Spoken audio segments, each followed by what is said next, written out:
we have another reactive reactive arthritis is the topic which we are going to deal now. We have a wonderful speaker again, Dr. Vinod Ravindran.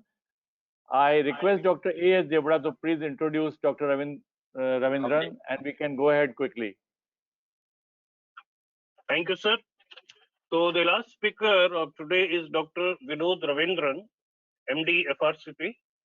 He is Senior Consultant Rheumatologist, Center for Rheumatology, Calicut, Kerala. He is Adjunct Professor of Medicine, KMC, Manipal, Karnataka.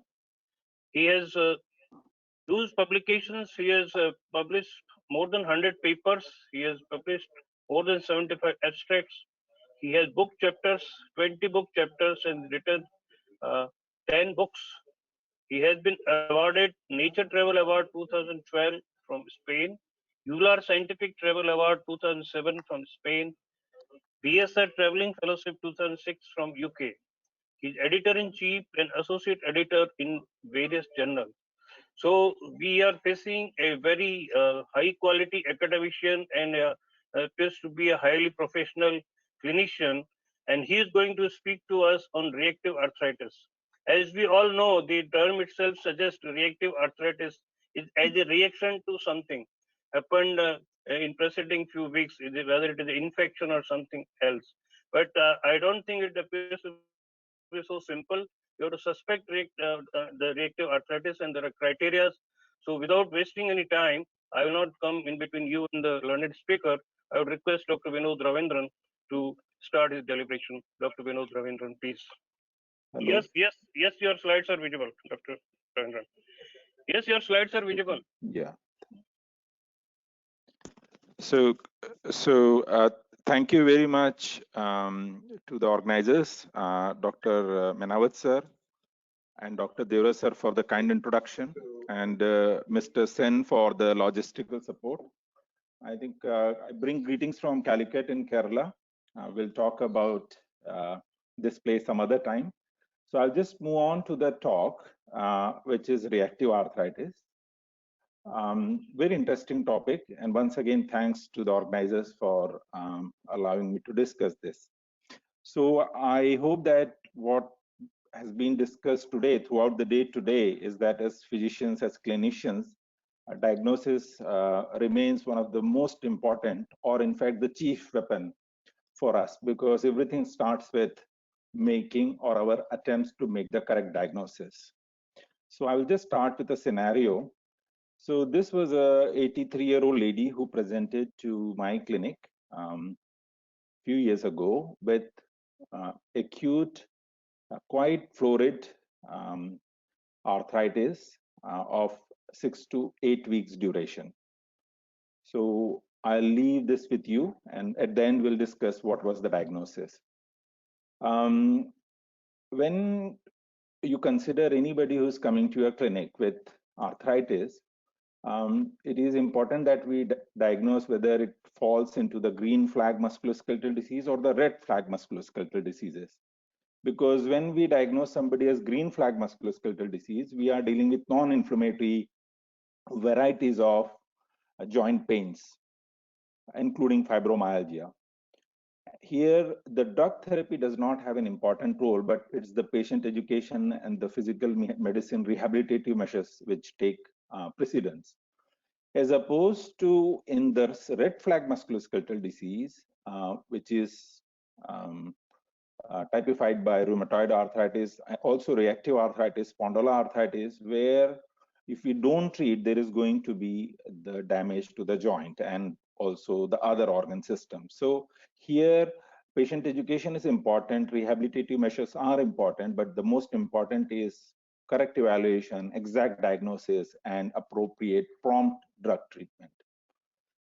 And after you made the diagnosis, it is important to correctly categorize and look at the comorbidities and other sort of, structural damage related functional aspects.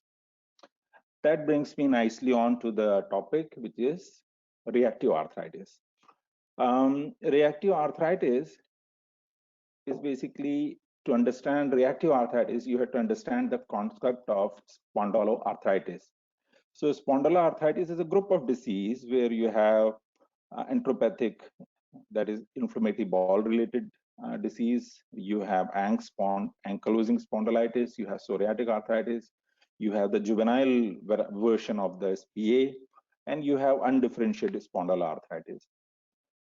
The binding features are the absence of rheumatoid factor and rheumatoid nodules, presence of both axial and peripheral arthritis or just in isolation, presence of inflammatory low back pain, the enthesitis, and familial aggregation. This is perhaps the very few rheumatological condition where there is a familial aggregation seen, and of course, an association with HLA-B27. So this is the reactive arthritis, and you can see that all these diseases have some features which are common. And that's why it was important to understand the concept of spondyloarthritis before I go on to discuss the reactive arthritis. The name mentioned here is the Ritter syndrome, which was described as a classical triad of conjunctivitis, urethritis, and arthritis occurring after an infection, particularly those in urogenital or gastrointestinal tract infection. But for the reasons I will not go into the detail, in rheumatology, there is a consensus to move away from eponymous syndromes. Okay. So you can see when you pick up any rheumatological journal for the last 20 years or 15, 18 years or so, we are not using Ritter syndrome. And similarly, you can see that the nomenclature for vasculitis has also changed. So throughout my talk, I'll be mentioning reactive arthritis and not Ritter syndrome. My talk is based on this excellent review on reactive arthritis, which will be available in 2 weeks' time in our journal. And I would advise you to look that up once that is available. So the important feature about reactive arthritis is that it's not septic arthritis because you can't cultivate any microbes in the synovial fluid.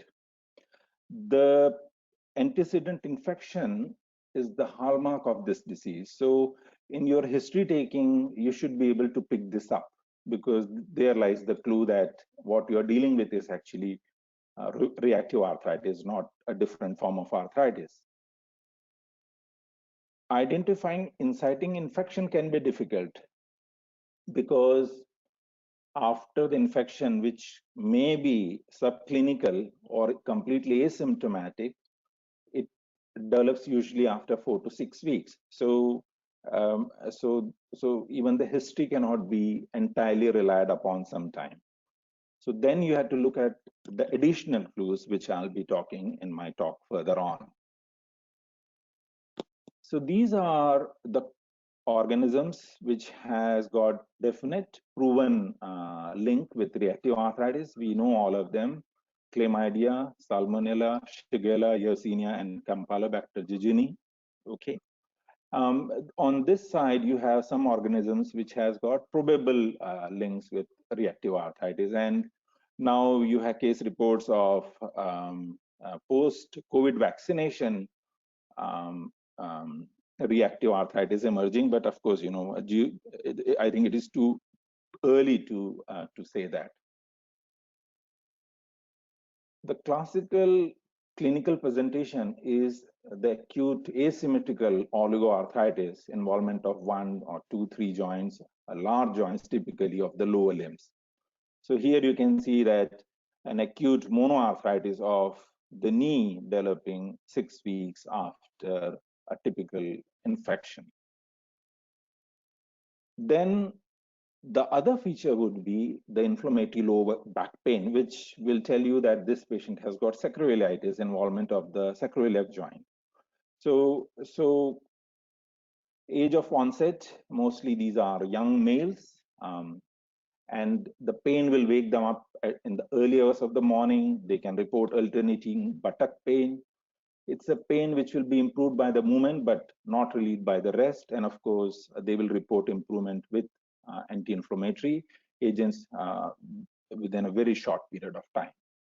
So apart from the monoarthritis, they can also complain of low back pain, inflammatory low back pain. And if you do an MRI of this patient, you may be able to see frank sacroiliitis in either one or both sacroiliac joints.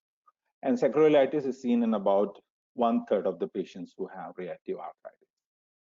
And of course, these inflammatory lesions can actually extend above, not just in the sacroiliac joint. Enthesitis. So the insertion of the end of the tendon over the bone, the enthesis, the inflammation of the enthesis, as seen here as Achilles tendinosis, and plantar fasciitis also happens in reactive arthritis. Then you can have conjunctivitis, keratitis, episcleritis, and anterior uveitis. Typically, it happens in the early phase of the disease, and it precedes the joint inflammation. So they will say that, yes, they had fever, and then they had red eyes, and then last 2 days they got knee or ankle, which has become painful and swollen. Conjunctivitis and anterior uveitis is quite common in men, especially if it is linked with urogenital or enteric infections. Other features which you also see in other spondyloarthritis, like psoriatic arthritis, is the presence of dactylitis. So you can see the dactylitis here. And of course, these two are the classical and unique dermatological features of reactive arthritis, which is one is the keratoderma blennorrhegica, and the other is succinate balanitis. So you had to ask about the history here, and definitely examine them thoroughly. Few other things which can be seen. I mean, nail dystrophies can almost look like a psoriatic nail, and even without link to the original infection, just as an extra-articular manifestation, they can have urethritis, cervicitis, salpingo-ophthritis, cystitis, and prostatitis. So that's important to remember. In this diagram, you can see that literally from head to, if you include plantar fasciitis and Achilles tendinosis here, yeah, it is there. You can see that literally from head to toe, you got involvement of several different things in reactive arthritis. This is a slide from Dr. Malviya. You can see very easy to remember. Your patient has A, B, C, D, E, F, G, H, and you can remember all the features which you may see in reactive arthritis and also in other spondyloarthritis, depending on what type you are dealing with. So the question comes, is reactive arthritis a sterile arthritis? So classically, this has been the belief, and I would say still held, that this is sterile. It is not septic arthritis we are dealing at all. But there is some evidence to show that active, biologically or metabolically active chlamydia is actually present in some patients who have reactive arthritis due to this organism. So, but in contrast to septic arthritis, these organisms cannot be cultured. So it is quite possible that somehow this metabolically active chlamydia particles within the synovial fluid can somehow modulate the immune system to bring on reactive arthritis later. Why people who have HLA-B27 positive are at a higher risk of developing reactive arthritis? Not only they have higher chance of developing reactive arthritis, it could be severe, will have longer duration, and can be associated with a lot of other extra-articular features and also axial skeleton involvement. And that's when it will be called spondyloarthritis or Angst spondylitis. So there are a couple of hypotheses why it might be so, but for the paucity of time also, I would not bore the delegates with the details of it. So typically, the organism is ingested and it is sort of internalized. You can see the internalization. And then this is the HLA-B27, which is presenting as an antigen presenting cell. and the whole sort of the bacteria HLA-B27, everything is transported to the synovial cavity, where this inflammatory cytokines are released, interferon, tumor necrosis factor, interleukins, and also as a part of that, you see involvement of either gut, that is inflammatory bowel disease, eye, iritis, anterior uveitis, and also the bowel here. Okay. So this is not a validated classification criteria, and of course it's not a diagnostic criteria at all, but it helps you remember some of the key features. So one is our mono or oligoarthritis here, predominantly lower limb involvement. Then you have the preceding infection, one or two of those, either enteritis or urethritis, and you can see at least within 6 weeks before the onset of arthritis. Then in minor criteria, you got evidence of triggering infection, and then evidence of persistent synovial infection, rarely seen in this. And then you got definite reactive arthritis if both the major criteria are there. There is a long list of differential diagnoses here. And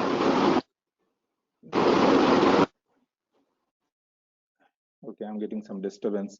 So there is a long list of differential diagnoses here, but what is most important is you exclude septic arthritis and you exclude crystal arthritis, because acute asymmetrical lower limb monoarthritis, gout and pseudogout has to be your one of the main differential diagnoses, and depends what type of exposure they have to extend this differential diagnosis.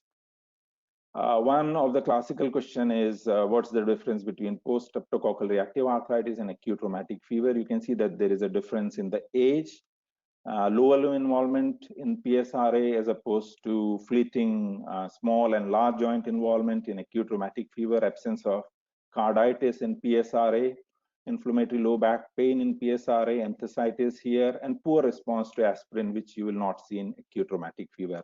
Of course, both set of patients will have history of preceding sore throat infection due to streptococcal.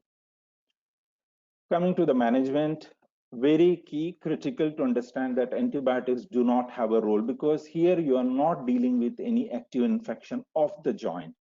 Whatever was the infection has passed 4 to 6 weeks ago. So this is absolutely important to unnecessary prevent our patients from using medicine which are not required. Most of the patients with reactive arthritis resolved. They remit by up to 5 months.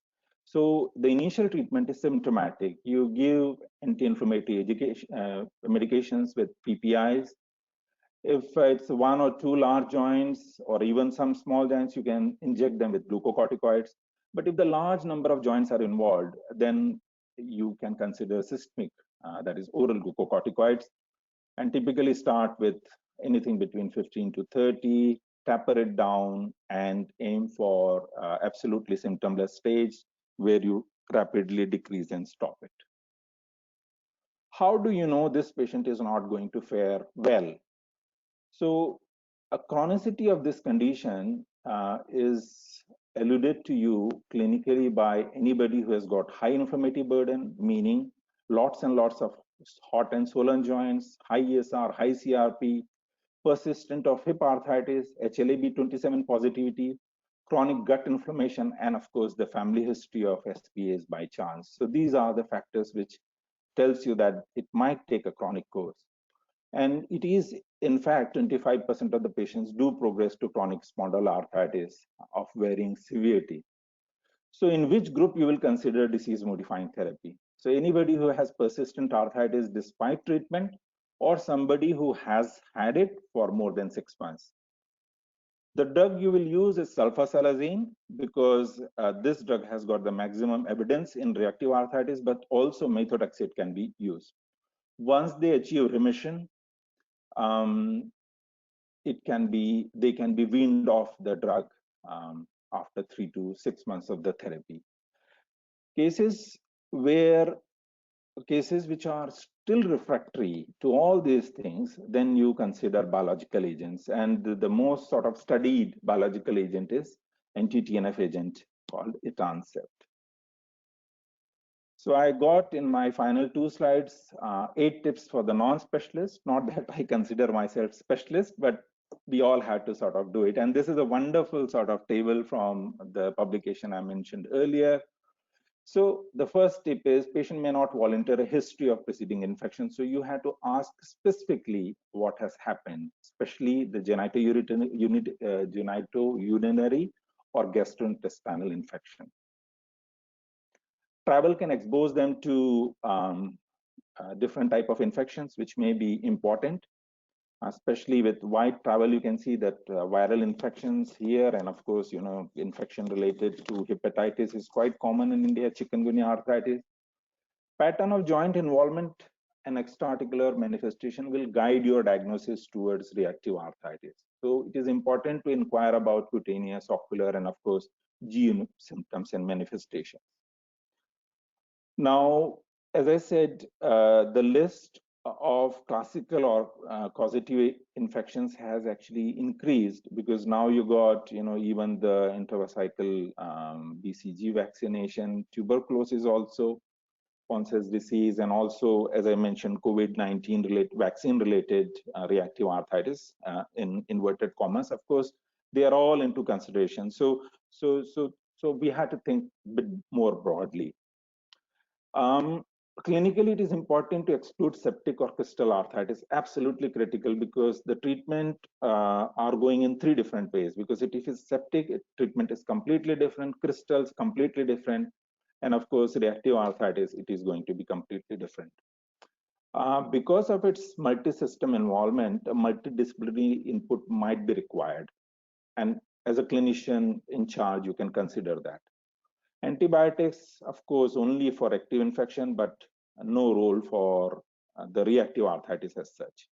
And of course, anti-inflammatories are your first safe bet, but be aware of GI, renal, and cardiac toxicity. So I think that would be,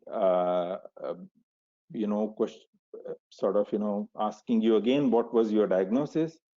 So if you thought that this 83-year-old lady who presented with 4 to 6 weeks of bilateral symmetrical small joint arthritis of the hands has rheumatoid arthritis, nobody would penalize you for making that diagnosis, but it is important to realize that this type of florid 4 to 6 weeks presentation might be slightly unusual in the elderly age group.